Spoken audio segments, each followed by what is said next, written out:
But let me bring it to barrister Gauhar Khan साहब। Barrister साहब ये फरमाइएगा, ये मलिक साहब ने कहा कि हमने कानूनी तरीका है, आइनी तरीका है, आर्टिकल 81 बड़ा क्लियर है कि अगर आपने पैसे इस तरह से अप्रोप्रिएट कराने हैं या री अप्रोप्रिएट होने हैं किसी जगह तो आपको पार्लियामान के अंदर ये लाना पड़ेगा। करारदाद अपनी जगह होगी, बट करारदाद मुझे पता है, आपको पता है, हम सबको पता है, इट्स नॉट बाइंडिंग और वो किसी सुप्रीम कोर्ट के फैसले को रद्द नहीं कर सकती। But the sense of the house at the moment is कि नहीं जी वो तो 4-3 का फैसला था, ये 3-2 का तो माइनॉरिटी फैसला है। ये जो अभी एक्सरसाइज मलिक साहब की जमात कर रही है अपने इत्तेहादियों के साथ, आपको लगता है ये ऐसे ही है या वो परसेप्शन जिसकी मैं बात कर रहा हूँ वो ज़्यादा इस वक्त हर जगह मौजूद है कि इलेक्शन नहीं होंगे और ना ही कोई फंड्स दिए जाएंगे? ये आपके परसेप्शन ठीक है, मैं उससे एग्री करता हूँ। एक्चुअली सुप्रीम कोर्ट का फैसला है, सुप्रीम कोर्ट ने यही होल्ड किया है कि इलेक्शन 90 डेज़ में होने। अब अगर ये कहते हैं वो 4-3 का फैसला है, 4-2 का फैसला है, वो तो एक अलग बहस है। लेकिन 1 मार्च के भी डिसीजन आ गया था, उसके बाद 4 अप्रैल का डिसीजन आया। 4 अप्रैल के डिसीजन के बारे में ये कहीं नहीं लिखा हुआ कि वो 2 जज का, 3 जज का, वो 3 जज का, 3 जज ही बेंच पे बैठे थे।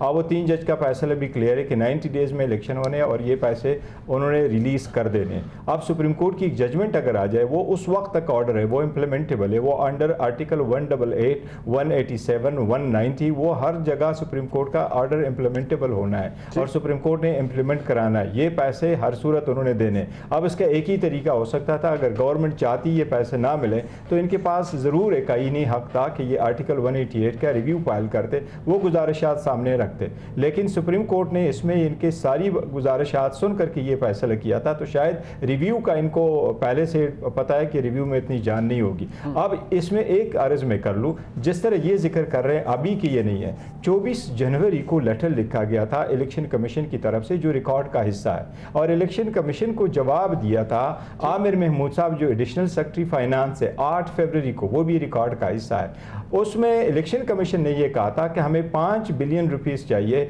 93 एमएनएस की जो बाई इलेक्शन होने हैं, जो पीटीआई के एमएनएस की वजह से वैकेंट हुई थी। अब उस पर तो इलेक्शन होने नहीं, और साथ ही ये कहा था कि 20 बिलियन हमें चाहिए जो 297 सीट से पंजाब की और 115 सीट से केपीके के। उसके जवाब में सेक्रेटरी साहब ने ये लिखा था कि हम आपको ट्रेंचेस में ये देंगे, 5 अरब हम ऑलरेडी दे चुके, 10 देंगे, पर साथ एक रिक्वेस्ट कर ली कि फाइनेंशियल क्रंच है तो इसको सिर्फ फॉर द टाइम बिंग इसको डेफर कर ले। ये कहीं भी नहीं लिखा हुआ कि आप सुप्रीम कोर्ट के ऑर्डर को इस तरह वायलेट करें, आप पार्लियामान। बट ये वायलेशन की बात आपने बैरिस्टर साहब की है, तो मलिक साहब की जमात, इनके कायद, इनके वज़ीर आज़म, पूरी काबीना और पार्लियामान वो अपनी जगह मुतमईन है कि हमने अपना काम किया है। काबीना ने उसके अंदर मंजूरी दी, रिजेक्ट किया इस फैसले को और कहा यह अक़लीती फैसला है। पार्लियामान में गए, वहाँ करारदाद मंजूर हो गई। तो वायलेशन को अब सुप्रीम कोर्ट डील कैसे कर सकती है? क्या कंटेम्प्ट कॉन्स्टिट्यूशनल बॉडी है, इलेक्शन कमीशन वहाँ लग नहीं सकता क्योंकि इलेक्शन कमीशन तो डिपेंडेंट है मुख्तलिफ मामलात के ऊपर। यहाँ भी कंटेम्प्ट का मामला इतना सादा नहीं है। अभी राना सनाउल्लाह साहब भी कह रहे थे कि वज़ीर आज़म को तो बुरा ही नहीं सकती अदालत क्योंकि काबीना ने फैसला दिया। काबीना के पास जाएंगे तो काबीना कहेगी नहीं पार्लियामान ने भी यही फैसला दिया हुआ है, तो किसको बुलाएंगे और किससे बात की जाएगी?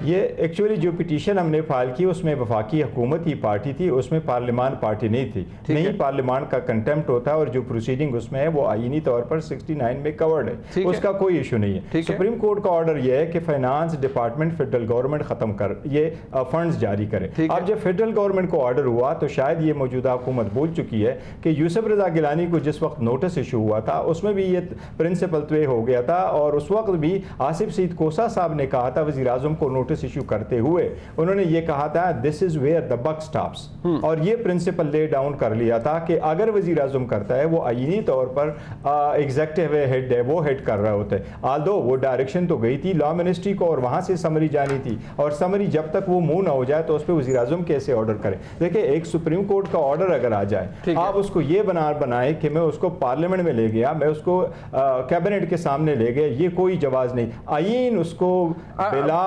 कोई यूजर के आप कहते हैं इम्प्लीमेंटेबल होता है और ये the buck stops at the prime minister. ठीक है, बट मुस्तफा इम्पैक्ट बट ठीक है, बीइंग द एग्जीक्यूटिव हेड वज़ीर आज़म इस्तेकाक भी रखते हैं और जिम्मेदार भी हैं, लेकिन मुस्तफा इम्पैक्ट केस बाद में आया, पार्लियामेंट प्राइम मिनिस्टर अकेले नहीं है, it's the cabinet and the prime minister that makes the government, वो भी एक एलिमेंट मौजूद है। और कैबिनेट ने अप्रूवल इसकी दी थी, यानी कि उन्होंने कुल्ली तौर पर खुद इसे रिजेक्ट किया था। वो बाकी डिलिबरेट करना है कि किसने साइन किए किसने नहीं किया, सिर्फ लफाजी थी या कहीं लिखी पड़ी बात भी